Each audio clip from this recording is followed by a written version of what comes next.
আমি হব রাজকুমার। বরাবরের মতোই ঢাকায় সিনেমার জনপ্রিয় অভিনেতা শাকিব খান। হল সংখ্যার দিক থেকে এইবারও এগিয়েছিলেন শাকিব খান। তার অভিনীত রাজকুমার সিনেমা মুক্তি পেয়েছে বাংলাদেশে 126 হলে। রাজকুমারের চেয়ে বেশি অন্য কোনো সিনেমা এত হল পায়নি। এই ছবিতে শাকিব খানের নায়িকা কোর্টনি কফি। সিনেমাটি সিঙ্গেল স্ক্রিনে সর্বাধিক হল পেলেও মাল্টিপ্লেক্সের দেয়ালে দেশের সবচেয়ে কম শো পায়। রাজকুমার সিনেমার অগ্রিম টিকিট বিক্রি শুরুর কিছু সময় পরেই সব টিকিট বিক্রি হয়ে যায়। ঈদের আগের দিন থেকেই অগ্রিম টিকিট বিক্রি হওয়ার সঙ্গে সঙ্গে শাকিব ভক্তরা জানান রাজকুমার এবার কতটা দাপট নিয়ে প্রেক্ষাগৃহে রাজত্ব করবে।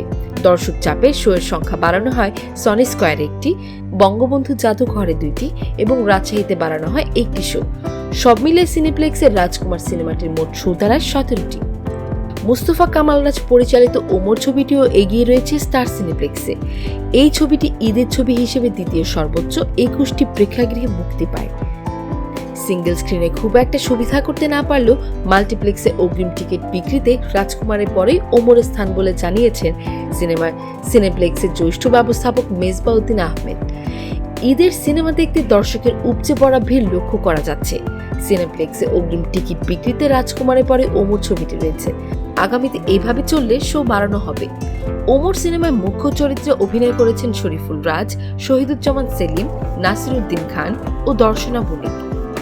ঈদে মুক্তি পাওয়া অন্য 8 সিনেমার মধ্যে মাল্টিপ্লেক্সের সবচেয়ে বেশি শো পেয়েছে মিশুক মনির পরিচালিত দেয়ালের দেশ।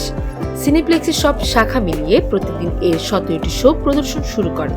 সিনেপ্লেক্সের কর্তৃপক্ষ জানান টিজার ও ট্রেলার দেয়ালের দেশে হাইপ ভালো দেখে বেশি পরিমাণ শো দেয়া হয়।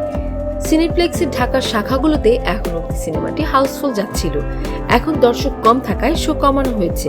দেখা যাক ছবির এই সপ্তাহে কতটা দর্শক ধরে রাখতে পারে। ছবিতে মূল চরিত্রে অভিনয় করেছেন শরীফুল রাজ ও বুবলি। দেশ জুড়ে ছবিটি 13টি প্রেক্ষাগৃহে চলছে। ঈদের মুক্তির 11টি সিনেমার মধ্যে কাজল রেখাও ছিল।